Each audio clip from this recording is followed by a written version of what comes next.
نحمده ونصلي ونسلم على رسوله الكريم أما بعد فأعوذ بالله من الشيطان الرجيم بسم الله الرحمن الرحيم إن الله يأمركم أن تؤدوا الأمانات إلى أهلها وَإِذَا حَكَمْتُمْ بَيْنَ النَّاسِ أَن تَحْكُمُوا بِالْعَدْلِ إِنَّ اللَّهَ نِعِمَّا يَعِظُكُم بِهِ إِنَّ اللَّهَ كَانَ سَمِيعًا بَصِيرًا صدق اللہ مولانا العظیم اللہم صلی علی سیدنا و مولانا محمد وعلی آل سیدنا و مولانا محمد وبارک وسلم یأمرکم حکم دیتے ہیں تمہارے امر سے تمہیں حکم دیتے ہیں تو ادو تم ادا کر دو الامانات امانت کی جمع امانتیں الی اہلہا ان کے اہل یعنی مستحقین کی طرف امانت والوں کی جانب حکم تم فیصلہ کرو بالعدل انصاف کے ساتھ نعما کتنی بہترین یعظکم تمہیں نصیحت کرتے ہیں ترجمہ یقیناً اللہ تعالیٰ تمہیں حکم دیتے ہیں کہ تم امانتوں کو امانت والوں کے سپرد کرو اور جب تم فیصلہ کرو لوگوں کے درمیان یہ کہ فیصلہ کرو انصاف کے ساتھ بے شک اللہ تعالیٰ کتنی ہی بہترین نصیحت کرتے ہیں تمہیں یقیناً اللہ تعالیٰ سننے والے دیکھنے والے ہیں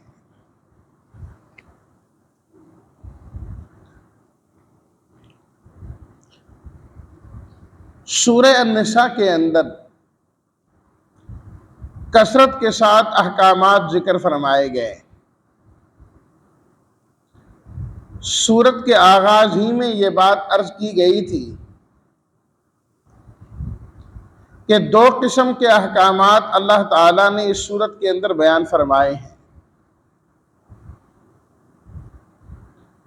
ایک قسم کے احکامات وہ ہیں جن کا تعلق عوام الناس کے ساتھ ہے کہ عوام نے خود ان پر عمل کرنا ہے اور دوسری قسم کے احکامات وہ ہیں جن کا تعلق وقت کے حکمرانوں کے ساتھ ہے ایسے لوگوں کے ساتھ ہے جو صاحب اختیار ہے جن کے دائرہ اختیار میں کچھ نہ کچھ آتا ہے چاہے وہ پورے ملک کے سربراہ اور حکمران ہوں یا کسی خاص جگہ میں ان کا اختیار چلتا ہو اس سے پہلے جو اللہ تعالیٰ نے احکامات بیان فرمائے ان میں اکثریت کا تعلق انہی احکام کے ساتھ تھا جو عوام الناس سے متعلق ہے نماز پڑھو اللہ کی عبادت کرو نکاح کرو اس طریقے سے کرو اس میں مہر ادا کرو کتنا کرو وسیع ساری چیزیں تھیں اب اس کے بعد جو احکامات آ رہے ہیں ان کا تعلق اولاً اور براہ راست اس طبقے کے ساتھ ہے جو صاحب اقتدار ہے اسی کے متعلق یہ پہلی آیت بھی ہے کہ اللہ تعالیٰ نے تمہیں حکم دیا کہ امانتیں امانت والوں کے سپرد کر دو جو جس کا مستحق ہے اس کو وہی چیز عطا کرو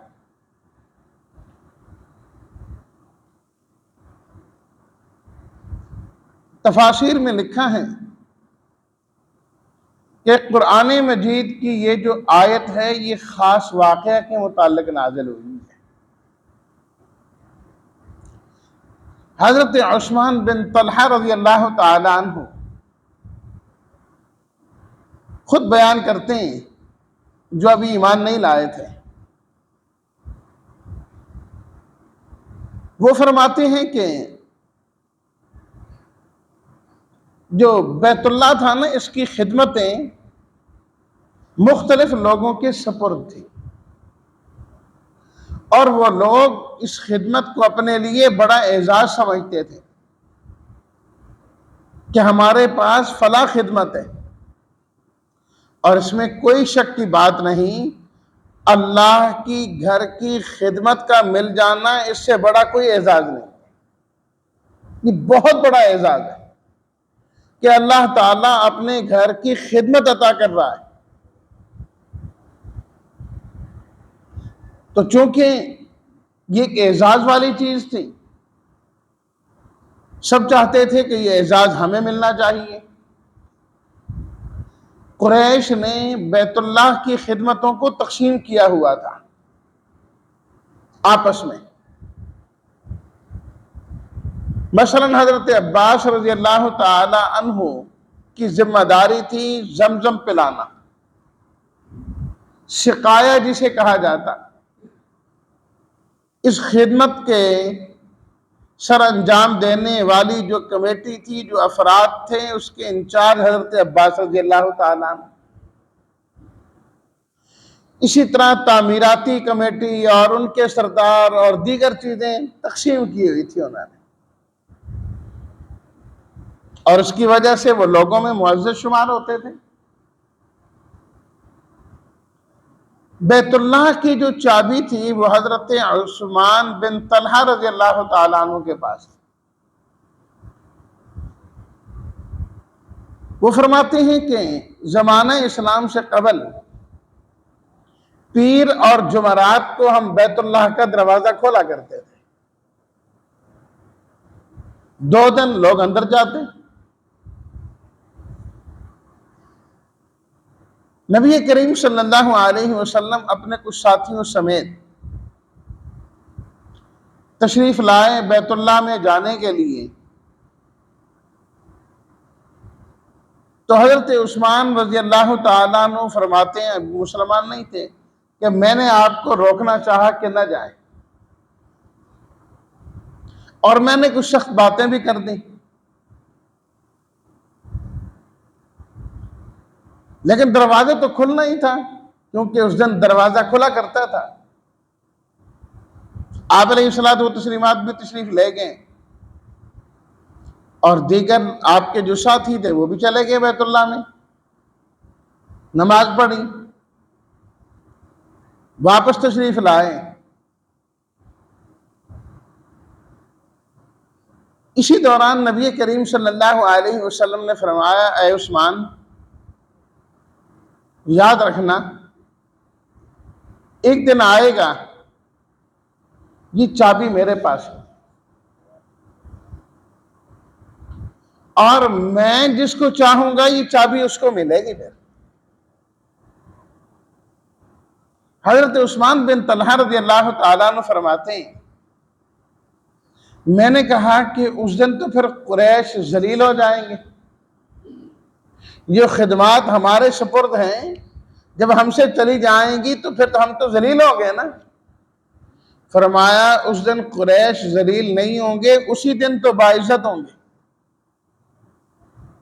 اللہ نے عزتیں عطا فرمانی ہیں۔ یہ بات ہوئی اور ختم۔ لیکن یہ جو آپ نے فرمایا نا کہ ایک دن آئے گا چابی میرے پاس ہوگی، فرماتے ہیں کہ یہ بات میرے دل میں کھٹکنے لگی، اور میں اس بات کو بار بار سوچنے لگا۔ میں اس نتیجے پر پہنچا کہ آپ کی یہ بات غلط نہیں ہو سکتی، اس لیے کہ کبھی آپ نے غلط بات کی ہی نہیں، اور جو بات کی ہے اسی طریقے سے ہوا ہے، اس کا الٹ نہیں ہوا۔ تو جب آپ کی ساری باتیں سچی ہی ثابت ہوئیں، اور آپ ہمیشہ صحیح اور سچی بات ہی کرتے ہیں، تو آپ کی یہ بات بھی تو سچی ہوگی۔ ارادہ کر لیا میں نے کہ پھر مجھے آپ پر ایمان ہی لانا چاہیے۔ میں نے اپنے ایمان کے متعلق کچھ لوگوں سے بات کی، ان کا رویہ ہی تبدیل تھا، بدلا ہوا، کہ وہ سب اس بات پر تلے ہوئے تھے کہ ہیں تم بھی ایمان لاتے ہیں۔ میں ان کے رویے کی وجہ سے ڈر گیا اور خاموش ہو گیا۔ وقت گزرتا رہا،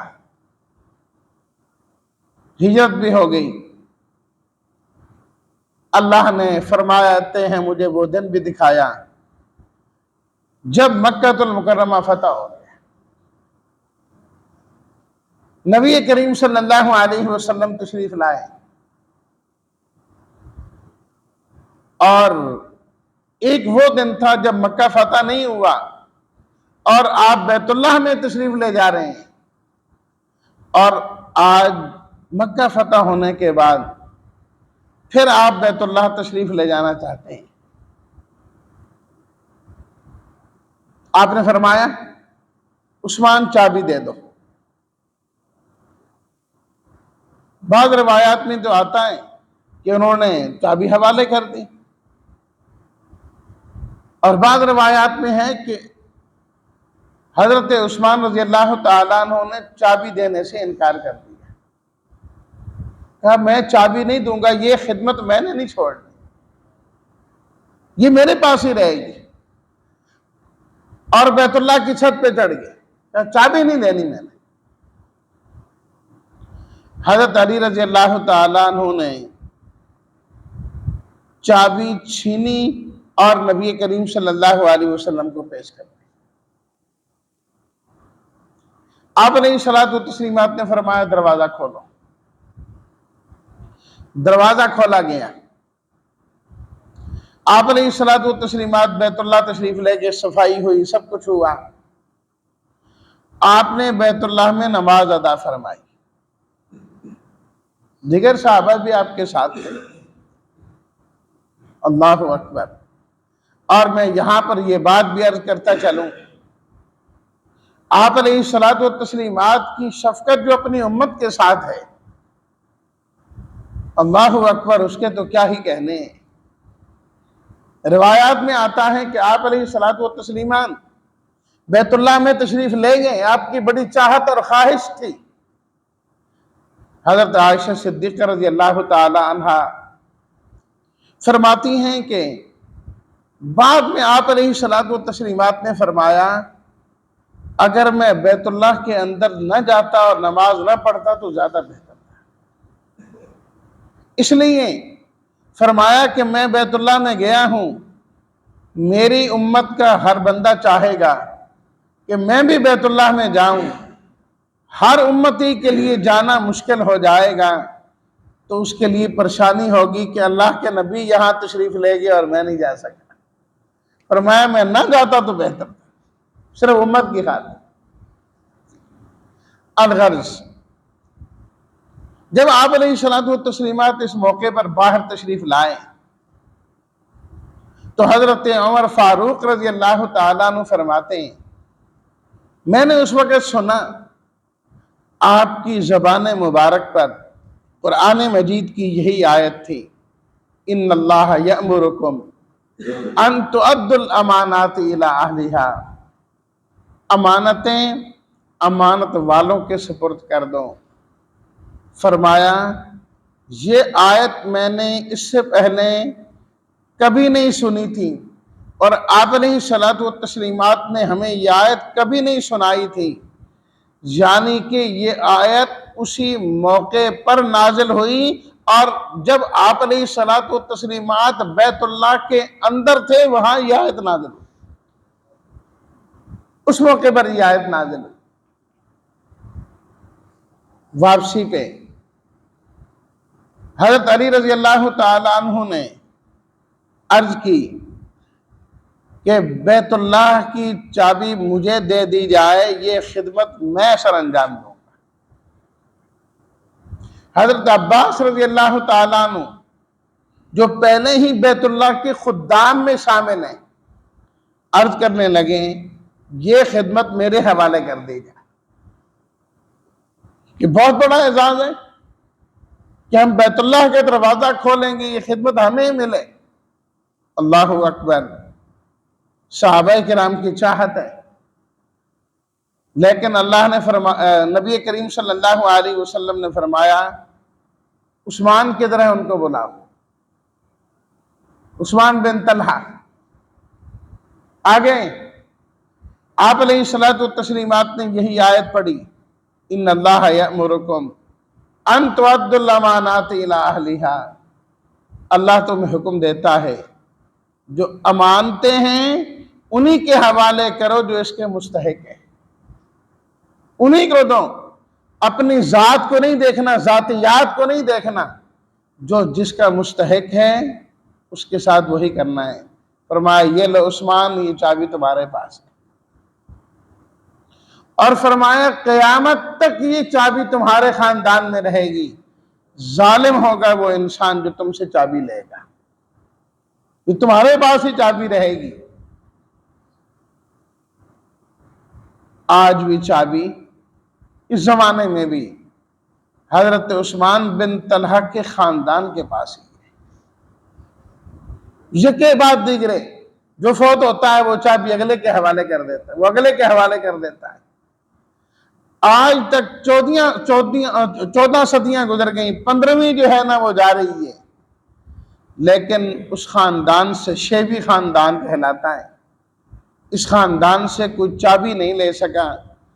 آج بھی کسی بادشاہ نے جانا ہو، خود سعودی عرب کے بادشاہ نے بھی جانا ہو، چابی اس کے پاس نہیں ہوتی، حضرت عثمان کے خاندان والوں کے پاس ہے. ان کو درخواست کی جاتی ہے، وہ آتے ہیں اور دروازہ کھولتے ہیں اور وہاں کا بادشاہ بھی اندر جاتا ہے. اللہ اکبر. چابی لے کے حضرت عثمان بن طلحہ فرماتے ہیں میں رکا نہیں، میں چل پڑا. جب میں جانے لگا تو آپ نے فرمایا عثمان ٹھہرو، جاتے کدھر ہو؟ وہ بات یاد ہے تمہیں فتح مکہ سے پہلے میں نے تمہیں کیا کہا تھا کہ ایک دن آئے گا چابی میرے پاس ہوگی، میں جس کو چاہوں گا دوں گا. آج وہ دن آیا کہ نہیں آیا؟ اللہ نے وہ دن دکھایا کہ نہیں دکھایا؟ فرمایا میں نے کہا بالکل آج وہ دن آ گیا. اور میں نے اسی وقت فرمایا کلمہ پڑھا اور مسلمان ہو گیا. میں نے کہا اب تو کوئی رکاوٹ نہیں، اب اس خاندان سے ڈرنے کی بھی ضرورت نہیں. اس وقت تو یہاں کے وہ صاحب اقتدار تھے، صاحب حکمران تھے، اس لیے ڈر کی وجہ سے میں خاموش ہو گیا. آج تو مکہ فتح ہو گیا، ان کی سرداریاں نہیں رہی، ان کی حکومت نہیں رہی، ان کا اقتدار نہیں رہا. اب تو جن کا کلمہ پڑھ رہا تھا وہی یہاں کے حاکم ہو گئے. فرمایا کلمہ پڑھا اور مسلمان ہو گئے. اللہ نے اسلام کی دولت سے بھی مالا مال فرما دیا، اسلام کی دولت سے بھی مالا مال فرما دیا. تو اسی کے متعلق فرمایا ان اللہ یأمرکم ان تؤدوا الامانات الی اہلھا. اللہ حکم دیتا ہے امانتیں امانت والوں کی سپرد کیا کرو. جب فیصلہ کرو تو انصاف کے ساتھ کرو. یہ بہترین نصیحت ہے اللہ پاک فرماتے ہیں تمہارے لیے. اس میں بڑی حکمت کی باتیں ہیں اس آیت میں. وقت مکمل ہوا، انشاءاللہ وہ تشریح جو ہے میں کل کے درس میں عرض کروں گا. اللہ ہم سب کو امین بنائے اور فیصلے انصاف پر مبنی کرنے کی توفیق عطا فرمائے. وآخر دعوانا ان الحمدللہ رب العالمین.